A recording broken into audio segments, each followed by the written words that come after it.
On a typical day, Maine's lobstermen head out before dawn. We start most mornings 5 o'clock. We try and haul anywhere from 230 to 270 traps a day. It's like working out. Mostly you get off the boat, you definitely don't feel like going to the gym. For many in the industry, lobstering is a generational undertaking, but not for Ryder NOYES. He studied pre-med at the University of Maine before becoming a lobsterman full-time 6 years ago. Lobster's a way of life up here. And it's not something we do necessarily because we have to. A lot of these guys were born into it, yeah, but we all love it. That's why we're out here. That doesn't mean it's easy.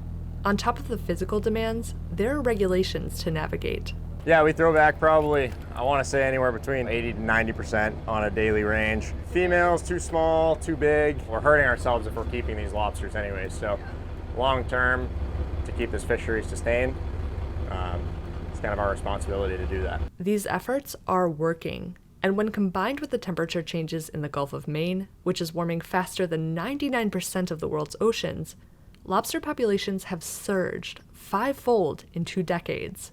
But that boom may soon bust. Over these past 4 or 5 years, we've actually seen a decrease in the number of landings. We believe that this downward trajectory may be a sign of continued decline into the future. Lobsters may be vulnerable to an accumulation of climate change-related pressures, like invasive species and food web disruptions.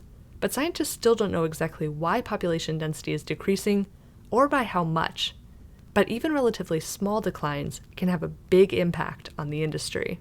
If you're a fisherman, you primarily focus on lobster or you focus on a species, and you don't have the capacity to really change should something happen.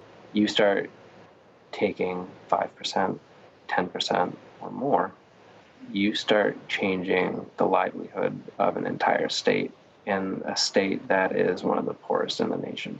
Lobster is one of the most valuable marine species in the U.S., with 80% of lobster coming from Maine's coastal waters. Landings alone contribute more than $400 million to the state's economy. The fishery is sort of at this tenuous precipice that if we teeter one way or the other, it could fall. The threats of climate change are real and daunting. But one Maine-based group is fighting back by investing in the future. At the Ecology School in Saco, Maine, the Kennebunkport Climate Initiative is hosting its first ever educator retreat. A small group of teachers from schools all across the country are gathered to learn how to teach their kids about climate change. We see that there's been a great awakening over the last 2 or 3 years, especially in the United States, where businesses are taking young people seriously. We feel it's a prime time for youth to position themselves to say, this is a serious matter for us. Kennebunkport Climate Initiative helps kids tackle climate change-related problems in their own communities. And in Maine, they're already looking ahead at what might happen if lobster populations decline. Certainly the communities as we know them today are going to be lost. The heritage, the culture, and really the sustainability of life as we know it today is at risk. Through youth having difficult conversations with their community members and elected officials, we're hopeful that bold action is possible. It's a lot of pressure to put on kids, but teachers say the younger generations can handle it. I think we don't always give the young people credit, and especially the younger kids, but they're so thoughtful and they're so passionate. As for the lobstermen, it's hard for them to imagine an industry so thriving could ever implode. What would happen if this industry disappeared? I don't know what would be left. I just can't see the state without lobstering.